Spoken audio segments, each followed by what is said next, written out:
झावरियां Sargodha patrolling police के हाथों drug mafia का सरगना गिरफ्तार। पुलिस ने मुकदमा दर्ज कर लिया। तफसीलात के मुताबिक पेट्रोलिंग पुलिस ने शाहपुर के इलाका से ड्रग माफिया का सरगना वकारुल हसन गिरफ्तार करके उसके कब्जा से लाखों मालियत की जाली अद्वियात बरामद कर ली। पुलिस थाना शाहपुर सदर ने मुकदमा दर्ज करके तफ्तीश की तो मुलजिम ने इंकशाफ किया कि उनका गिरोह मैडम नायला समेत 4 अफराद पर मुश्तमिल है, जो शाहपुर, साहिवाल, सरगोदा, सिलांवाली और भिलवाल के इलाकों में जाली अद्वियात फरोख्त करते हैं।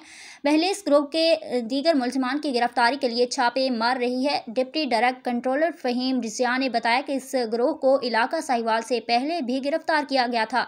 इसके अलावा 12 जाली अद्वियात का कारोबार करने वालों के खिलाफ ड्रग कोर्ट में मुकदमात ज़ेर समाअत हैं। इंसानी जानों से खेलने वाले माशरती नासूरों को इबरत का निशान बनाने के लिए पुरज़्म है। रिपोर्ट जफर अब्बास, तहसील रिपोर्टर, शाहपुर, झावरियां।